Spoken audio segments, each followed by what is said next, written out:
Welcome to the class of the People's School for Marxist-Leninist Studies. Tonight is Thursday, November 12th, 2020. We are going to be discussing tonight what happened in Hungary in 1956, the uprising which the bourgeoisie calls the revolution, which we call the counter-revolution, and why we call it the counter-revolution. A book I urge people to get called The Truth About Hungary by Herbert Aptheker, which was written in 1957. It's an excellent book. It's one of the few that gives the correct analysis. What happened to the Jews, how they were strung up on the lampposts because many of them were members of the party in Hungary, etc. It's called The Truth About Hungary by Herbert Aptheker. So I'm currently going to read from Chapter 4. The book is called The Counter-Revolution in Hungary in Light of Marxism-Leninism by Gyula, Kállai, and I will begin reading now. International imperialism, in order to mislead and delude the workers, committed the greatest swindle in determining the character of the October events. It alleged that what took place in Hungary was a, quote, revolution, unquote, and a, quote, national liberation struggle, unquote. What took place in Hungary in October and November was incontestably a counter-revolution. Not only and not primarily the acts of terror prove this, although the fact that the terror was aimed at the communists and other consistent supporters of the people's democracy, that the red flags and the red stars, the symbols of the international working class movement, were trampled in the mud, was enough to show the character of the events and the direction they could be expected to take. The decisive factor is the class content of the events. The revolution is the great social change which is prepared by the development of the productive forces and in which the oppressed class, representing social progress, overthrows the power of the old ruling class and radically changes relations of production and the social order based on them. The socialist revolution places power into the hands of the proletariat, but the counter-revolution puts the bourgeoisie in power. Last autumn, the latter process took place in our country of Hungary. With the assistance of the revisionist traders, the members of the former ruling class, the former factory owners, landlords, bankers, army officers, gendarmes, I could be pronouncing that wrong, Aerocross fascists, and various disreputable elements and adventurers made their appearance everywhere, and in many places they assumed control. Those who wished to defend the counter-revolution even concocted a complicated theory according to which the October armed uprising was actually the second stage of a socialist revolution occurring in our country, that is, revolution within the revolution. And this was made necessary by the bureaucratism of the state and party leadership before October. This is essentially the position of Comrade Kardej, too. But in our country, there was a people's democratic system before October, too, which is a specific form of the dictatorship of the proletariat. Even if, in many respects in our country, the dictatorship of the proletariat was distorted. But errors cannot be rectified with an armed uprising. The armed uprising is the means employed by one class to overthrow the rule of another and obtain power for itself. An armed uprising against the dictatorship of the proletariat can necessarily be nothing other than counter-revolution, which was extolled to the skies by all international reaction. The armed struggle of October in Hungary was not a second stage of a socialist revolution, but the first stage of a bourgeois restoration. And none of this is changed by the fact that the counter-revolution employed, quote, democratic, unquote, slogans to disguise its aims.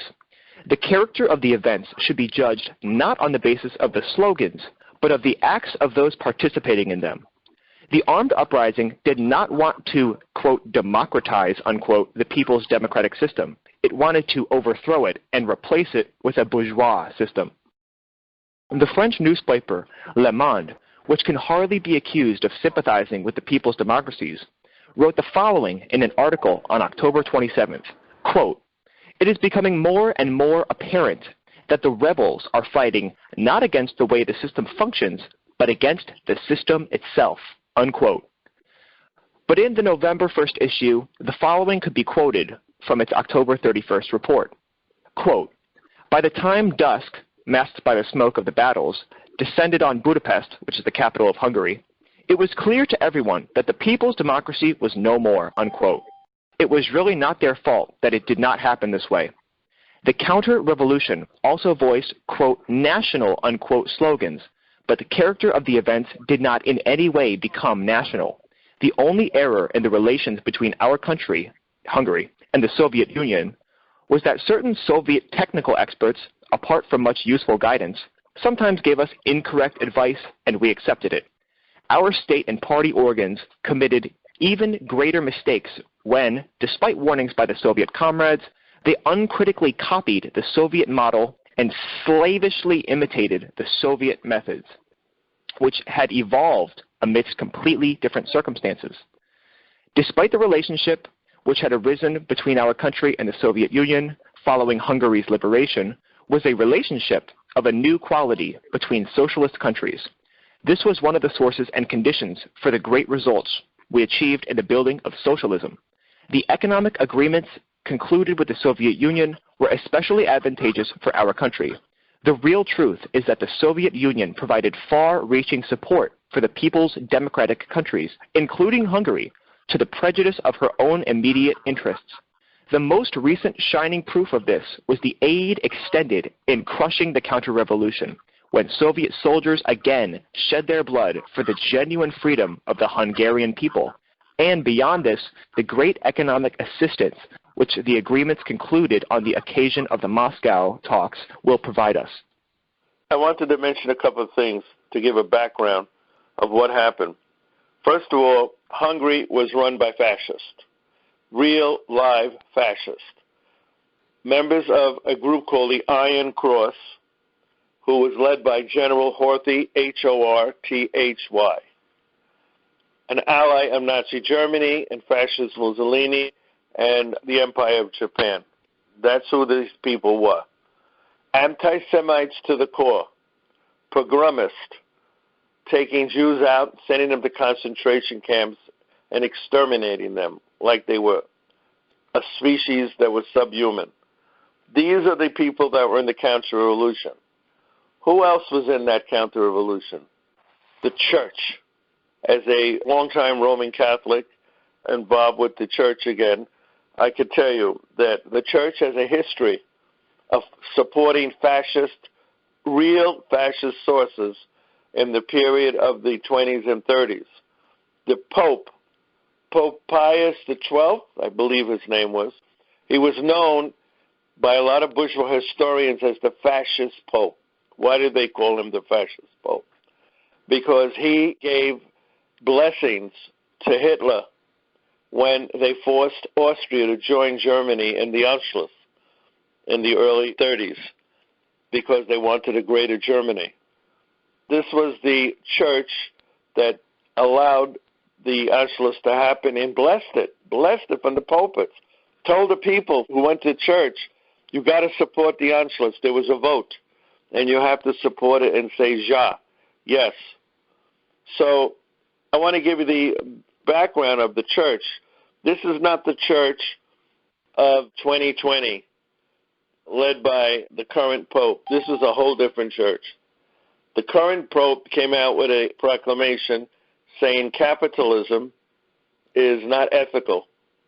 Okay? Their Pope at that time was not only pro-capitalist, but pro-fascist.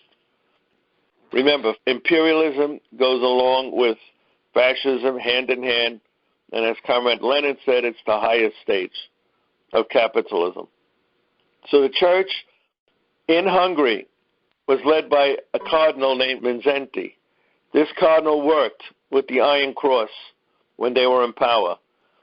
When they were overthrown by the Red Army in 1945, the Iron Cross, the church still supported them. This is the church that supported the so-called revolution against socialism. It was a church of the wealthy, a church publicly supporting fascism. So let's not forget this, and let's constantly remind people that the church played different roles at different times in history. And at that time, it played the role of supporting fascism. I have a general question on the conditions and I guess the context leading up to the counter-revolution, if there was any way to get a little more color on that. There are different theories. I'll tell you the common theory that I've heard in my years in the party. The people that were put in power in Hungary were the most staunch pro-Stalin elements, very, very clearly not wanting to play any games with pro-fascist elements that are in Hungary that were there. Came down like a ton of bricks. This is one theory. I don't know if I believe it, if I accept it. But that therefore, it was so harsh that people rebelled against it. That's one theory, comrade. It's held by a lot of anti-Stalinists, my experience. Aptheker, who came into the movement, wrote a book. It was critical of the Stalinist leadership in Hungary. Rakowski, thank you. Rakowski, I think that's the way they pronounce it. And so, notice when this happened in 56. What happened in 56? There was an anti-Stalin infection going through the communist movement because of the Soviet Party Congress, where we should remember this, the 22nd, where Khrushchev was instrumental in condemning Comrade Stalin's administration, let's call it that. So that's one theory, that they were too rough, and therefore this is what happened. I'm going to stop there. Do we know who had interests primarily in the counter-revolution and if it was perpetrated by outside forces? Well, of course, you know the answer to that. Everybody does by this time. The Central Intelligence Agency. Remember, the Dulles brothers, D-U, D like in dog, U-L-L-E-S, were involved with the Central Intelligence Agency. The position of the government at the time in this country was to roll back communism in Eastern Europe. Very similar to the current regime change that the U.S. is involved with in Eastern Europe. In Belarus, what they did in the Ukraine, the same thing. It's a rollback. So it was mostly by the CIA that worked with internal elements. Don't forget, Radio Free Europe was organized and was given birth by the CIA. And I think that's obvious. Well, we were reading, and they're talking about the way that the counter-revolutionaries are trying their best with their slogans to talk about democracy. And at first they act like they're not criticizing the system, but then it's very clear once you look at them more than a second that that's the only thing they really complain about is the system, and how similar this is to all the stuff that's going on from Hong Kong to Belarus, as you had mentioned, Bolivia, Venezuela, of course. They keep talking about that's not a democracy down there, all this kind of stuff. They can't try to actually come up with legit arguments. They just come up with this, it's not democratic enough. So that was all. Thank you. Thank you.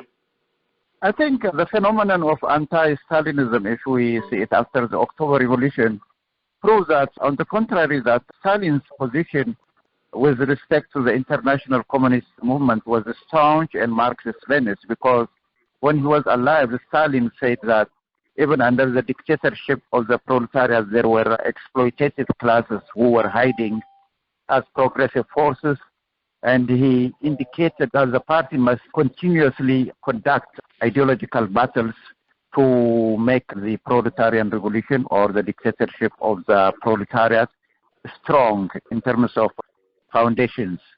So I think most of the anti-Stalinism actually ended up being counter-revolution and imperialist and restoration of the bourgeoisies in all countries.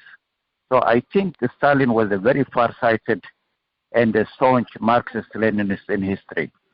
So I think there is a total misunderstanding by all movements that claim that Stalinism was the source of the problem in any given socialist country. Thank you, Comrade. It was very well said. I just want to add to what you said. Comrade Stalin said very clearly that during the building of socialism, the class struggle is not lessened, it's intensified. Intensified, which means as you're building socialism, the forces opposed to socialism, usually 99% of them, are those who lost something in nationalization, where the state took over the means of production. These people lost fortunes, lost a lot of money and power in the bourgeois society. These people are trying to take it back. So the class struggle is intensified. So obviously this is the event that fractured the British Communist Party. So at the time, did they know that the counter-revolution was ran basically by fascists and committing pogroms? The counter-revolution was a joint effort, not only by the fascists, but by those people within the communist movement who were social democrats. And you know your history. Social democrats, on a certain level, get along more with fascists than they do with communists. That is obvious. Nagy, who was in the party, was supposedly in the leading party structure, was one of the leaders of the counter-revolution. What was his policies? Well, he wrote a book in which he says in his policies what he's calling for. He's calling for neutralization. He wanted Hungary to be neutral. Here, Hungary was in the middle of Europe. On one side was the U.S. and the NATO countries. On the other side was the Warsaw Pact. He wanted Hungary to be neutral. What would that mean? Look at the map. That means that Hungary would serve as a knife in the stomach of the Soviet Union and its allies. This is what Nagy called for. Nagy's ideology was again repeated in 1968, almost 10 years later, in Czechoslovakia. Alexander Dubček, who was a leader of the party, one of the sections of the party in Czechoslovakia, had the same ideology. Alexander Dubček had a finance minister who is college roommates with none other than Gorbachev. So here you have that infection being carried on. Gorbachev followed the same policies in 1985. That's all. Thank you. This counter belief that was pushed by Khrushchev against Stalin and against pretty much what is essentially the Marxist-Leninist movement, and what essentially has broke out across the entire communist movement from them picking sides either pro or against Stalin. Do you think that has been the reason that has led up to Poland becoming as anti-communist and reactionary as it has become? I don't see that. Other people can have different information. I don't see that. I see the counter-revolution as going beyond Marxist-Leninism. Remember, Khrushchev, incorrectly, was at the United Nations with his famous slogan, "We will bury you." The position of the party, if you look at the literature at the time, was that communism was around the corner. And that was incorrect. It was not around the corner. So I don't see Khrushchev as a social democrat. If anything, I see him close to an ultra-left viewpoint, similar in some ways with Trotskyism, but not on the right, but on the left. So if what you're saying is that, no, I don't see that. Remember, the parties in Eastern Europe were forced to join together with social democratic parties. Hungary, Czechoslovakia, Poland, all perfect examples. What they created was a fatherland front, F-R-O-N-T, where the social democratic parties in Germany is a famous example, in East Germany. The Socialist Unity Party, SED, that was an amalgamation of the Social Democrats and the old Communist Party. So in a certain way, the leadership forced it because they felt it would better serve building socialism if there wasn't antagonistic forces. So it's more than the thing what happened with Khrushchev. It's much deeper than that. That's all. Thank you. I am going to continue the reading. Quote, "The deeds of the counter-revolution did not serve but betrayed the true interests of the nation. By breaking away from the socialist camp and relying on the imperialists, They did not safeguard, but sold out the country's independence and freedom. The interference of the United Nations would have placed our country, Hungary, into a state of dependence on the imperialists for a long time. The chauvinistic cries and territorial demands aimed at the neighboring countries, which became louder and louder during the counter-revolution, threatened to precipitate war, and this was not in the interests of the Hungarian people, any more than the armed struggle into which many young people were dragged against their own true national interests. The Imre Nagy-Lozanski faction, well before the October events, made every endeavor to overshadow the great idea of proletarian internationalism, to weaken the spirit of proletarian internationalism in the masses, loosen our relations with the countries of the socialist camp, and first of all with the Soviet Union, so that in the end they could tear our country away from the camp of the peace-loving peoples building socialism. The days of the October counter-revolution showed where separation from our friends leads. They showed that from the renouncing of proletarian internationalism, a straight road leads to capitalist restoration. The capitalist restoration did not succeed only because our friends and brothers, first of all the Soviet Union, fulfilling their international duties, provided assistance for the Hungarian revolutionary forces in defeating the counter-revolution. The armed assistance of the Soviet troops again saved the national independence and freedom of our country and saved our people's democratic order. The military aid given to us in the November days is tantamount to the second liberation of our people. It is no wonder that in the hearts of our people, the feeling of gratitude and love is growing ever stronger towards those who, led by the great ideals of proletarian internationalism, again extended their protecting arms towards us and did not permit our country and people to become the prey of the counter-revolution. The whole socialist world camp stirred to support us in defense of our cause, from the mighty Chinese realm of 660 million to Albania of 1.5 million. The progressive forces of the working class throughout the world, every progressive person to whom the cause of freedom and national independence is sacred and precious, stirred to support us. In the Hungarian question, proletarian internationalism stood the test so brilliantly that it was without parallel in the history of mankind. Our great friend, the Soviet Union, defended us with arms, the entire socialist camp supported us, and all progressive mankind was with us, and this was why we triumphed. The aid of the Soviet Union and the socialist camp obliges us to strengthen the ideals of proletarian internationalism continuously in our party and in the masses of the working people, and to do away with the mistaken ideas spread by Imre Nagy and his faction as quickly as possible. We must make every honest person understand that the Soviet Union has never threatened the independence of other people. On the contrary, the Soviet Union has been and will continue to be the most resolute defender of the independence of threatened peoples. The examples of history also prove this. Before the Second World War, the Soviet Union also championed the independence of such countries as Austria and Czechoslovakia, which were threatened by the Hitlerite fascists. The vigorous action of the Soviet Union saved Egypt's independence too. Our country was able to regain its national independence and liberation from the fascist yoke because the Soviet Union defeated Hitlerite Germany. The fact that the Soviet Union is our friend and helped is not an obstacle, but the best guarantee of our national independence. The military assistance provided the Hungarian people by the Soviet troops was the action of socialist forces against the counter-revolution. The action of forces of which the revolutionary forces of the Hungarian people are an organic part.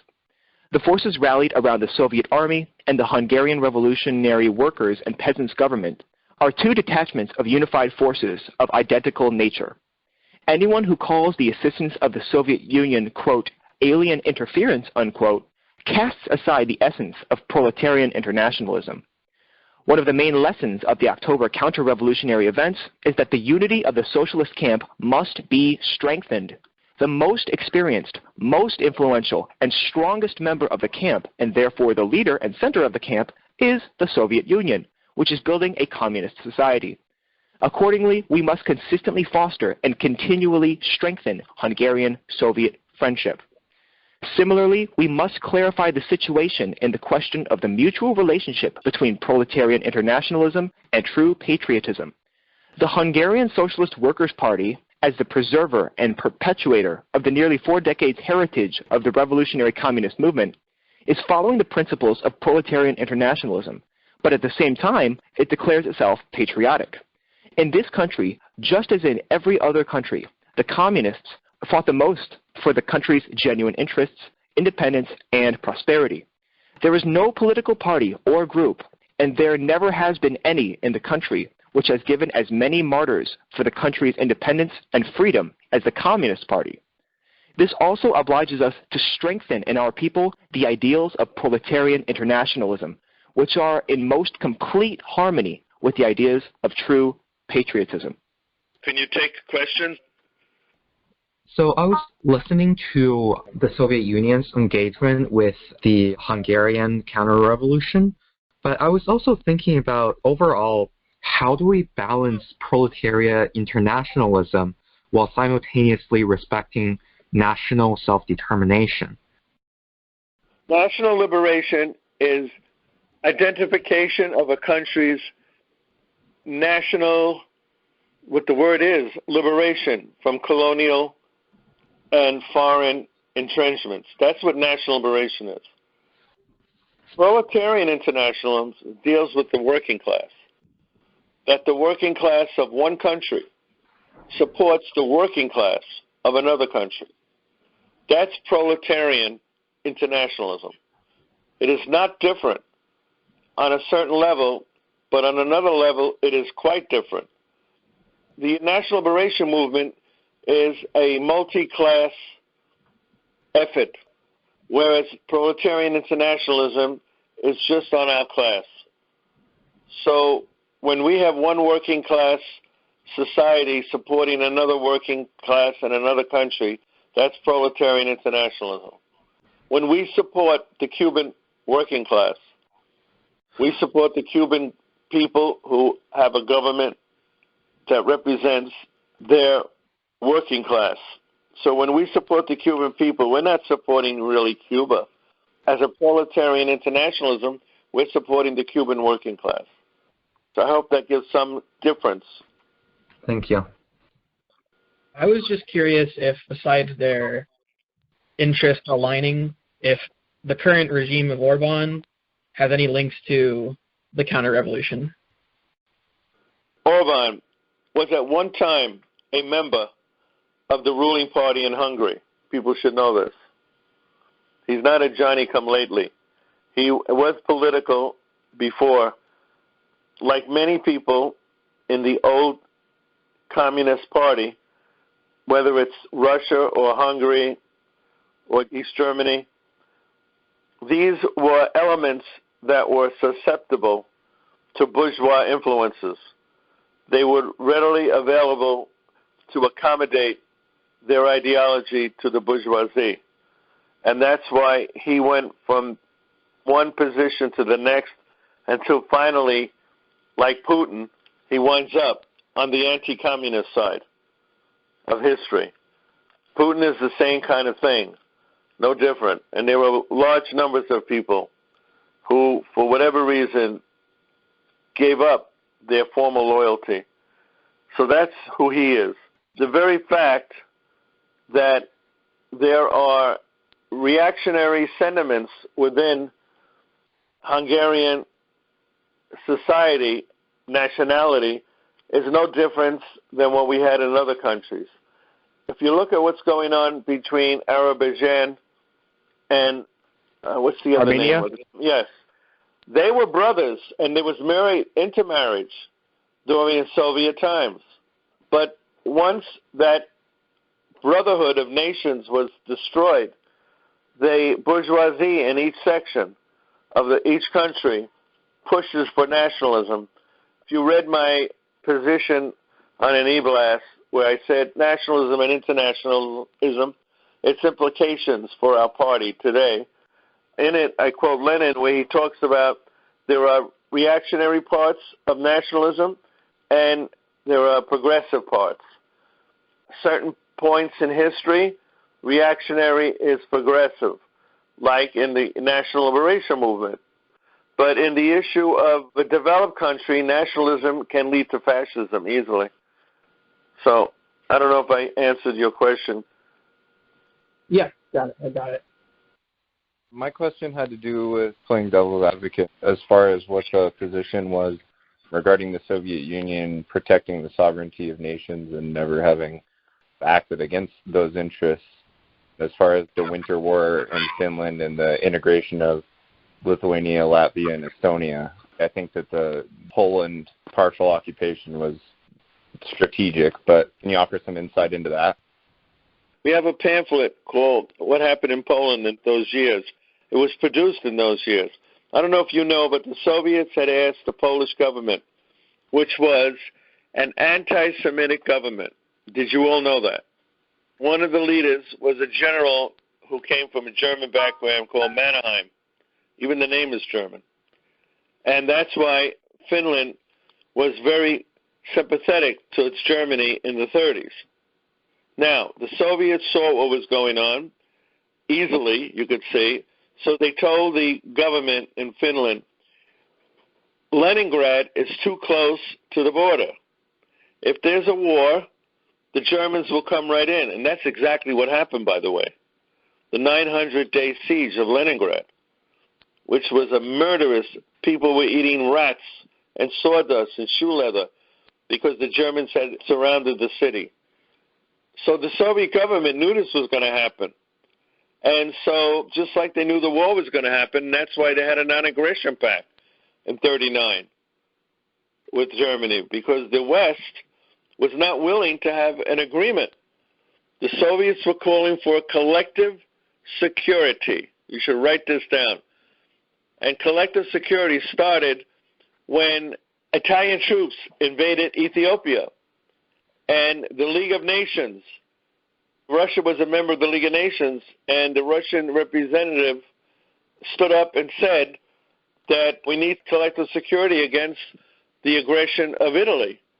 And the West never wanted to do that because they were hoping that Germany would go towards the Soviet Union and destroy it. So what happened in Finland, they sat down, they met, and the Finnish government rejected it. They said, no, we're not going to move the border X number of miles so that give more land to Leningrad. And the Soviets were going to give them land in the upper part of the northern part of where the Soviet Union and Finland come together. But it didn't happen. So when it was obvious that the Finnish government was working with the Germans, that precipitated a war. That's a fact. Do some research on that. Thank you. So, as we know, Khrushchev's revisionism marked a break with traditional revolutionary Marxism-Leninism as we know it. When Khrushchev decided to come in with the Red Army to liberate Hungary, because with revisionists, it's due to a lack of ideological grounding. So they'll shift ultra-left and they'll shift right. I'm wondering Khrushchev's rationale in this instance. Was this just an instance where he did fall in the right place, or if not, how would it have differed from a normal Marxist-Leninist rationale? The Enver hoaxer people, the people who are anti-Soviet, who say that the Soviet Union was imperialist after 1956, their analysis is that whatever Khrushchev did was for Russian nationalism. That's their analysis. I think their analysis, like everything else, is faulty. Dialectically, study what happened in Khrushchev. Let's lose dialectics. At different points in history, communist leaders served a progressive place in history. Tito, during the 40s, during the occupation by Germany, led the partisan movement, the communist partisan movement against the Chetniks. Whereas in 1956-57, Tito took a different position, which harmed the unity of the world communist movement. So at different points in history, people play 90 seconds. different roles. And I think that's the best answer to that. It's not so simple. It depends chronologically in history where they are. Thank you.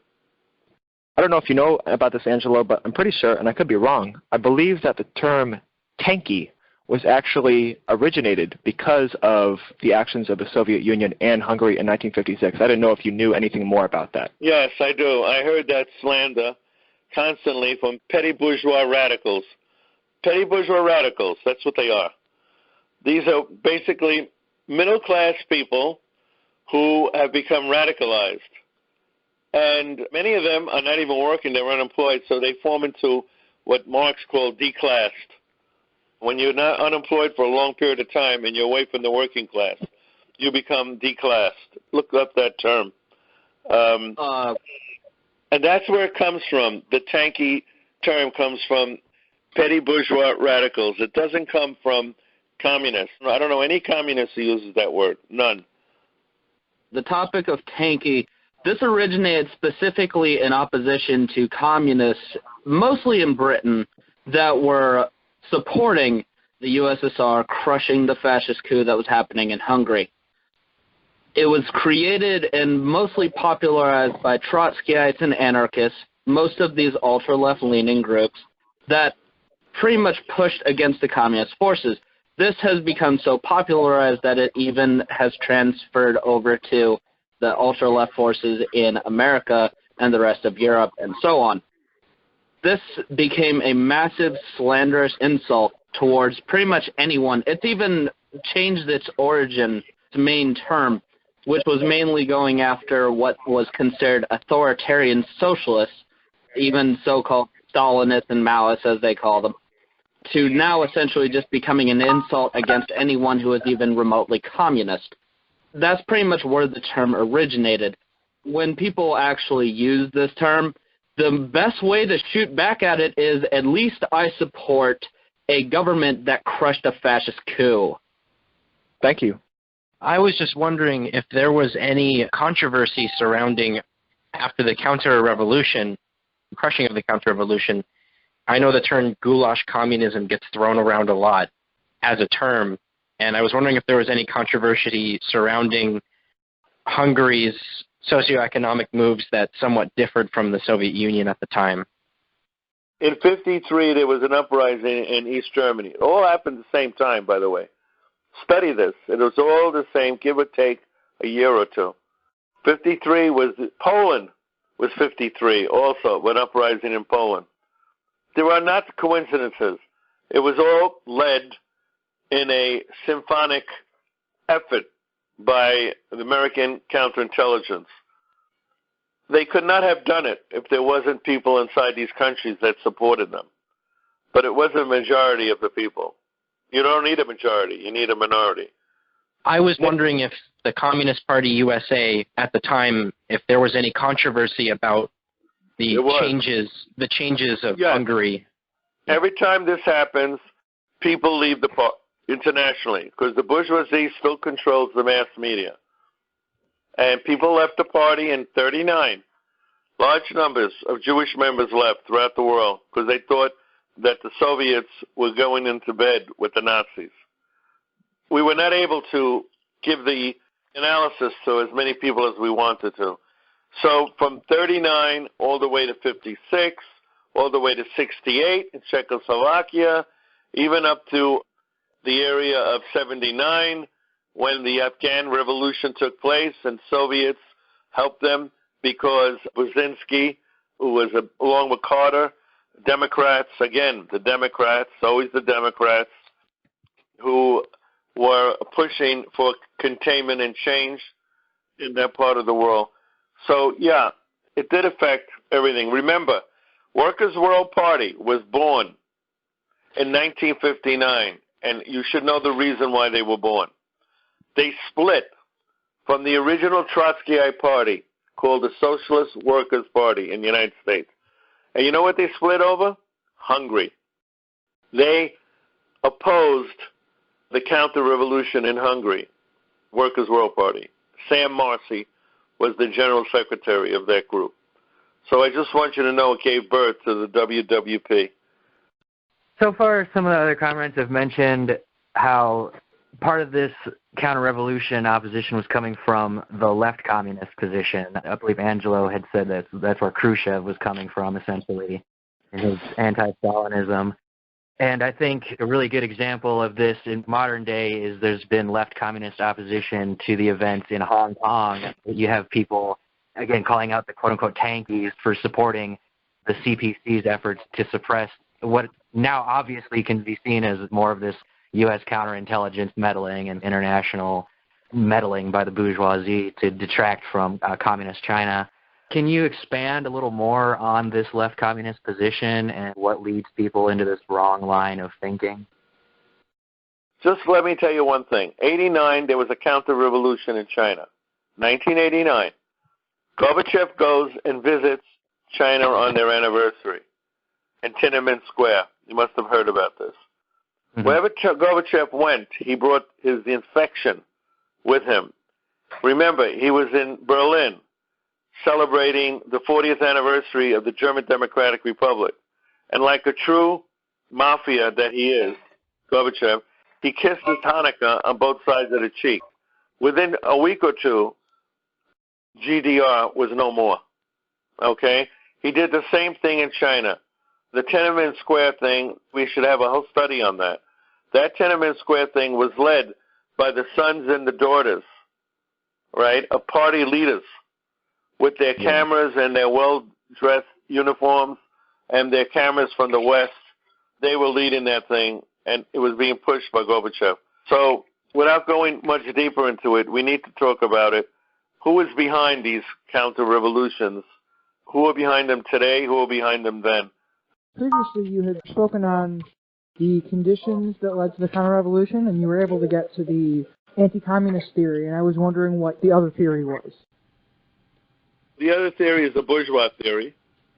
And then the third theory is the traditional communist theory, that this was all because of CIA entering a socialist country and spreading lies and rumors. There's a certain amount of truth in that. When I was in the Soviet Union in 1976, when I lived there, I noticed that the CIA could have a field day. This was during the Brezhnev years. Nobody stopped people from talking to foreigners. They talk to me anytime they want. They know you're American right away by the way you dress. You stand out like a sore thumb in those countries in 76 anyway. And they come up to you and they want to get money from you, et cetera, et cetera. So it's obvious that this third analysis, that the CIA is responsible for much of this, to me, is very valid. Thank you. I wanted to touch a little bit on something that Angelo said earlier about how the leader of the counter-revolution, one of his ideas was neutrality. And to me, that's kind of like a dog whistle, where there is no true neutrality. You look in pre-World War II, what did neutral Sweden do? They supported the Nazis. And what did neutral Switzerland do? Supported the Nazis. And what did neutral America do? They gave weapons to fascists as well. Neutrality to me is just an open door for capitalist bourgeois to get a foothold. And there really is no neutrality. It's either capitalism or socialism. Excellent. That's what Lenin said. There's no third way. It's either socialism or capitalism. There is no third way. Thank you, Kermit. You're correct. Someone else commented on this earlier. I just also want to comment on the similarities between, well, the slight similarities between the counter-revolution in Hungary and Hong Kong, although in Hong Kong that hasn't resulted in an armed conflict yet. I really wanted to thank everyone for the class tonight, because this is a very important type of class, especially for us. We all know that being Americans and living in the biggest bourgeois nation, that we're trained to view events like this completely opposite of what we heard tonight. And I think back to the one college class I took on Eastern Europe during this period, and people like Imre Nash and Alexander Dubček are elevated to heroes, these people who fought against the working people of these countries and fought to bring them back into the fold of Western capital. That's why we're here, in essence, But it's also important for us to understand that we know dealing with the counter-revolutionaries over here, and we know that they don't go away overnight. We have to be vigilant about that and push forward to teach the real history and move forward with our movement.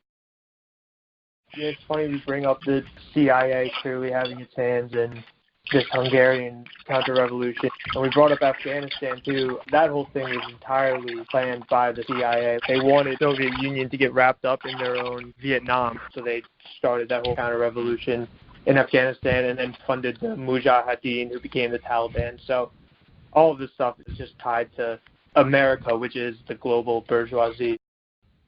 Thank you. I appreciated all the contributions from everyone. And with that, we'd like to adjourn. All right, comrades, friends, thank you.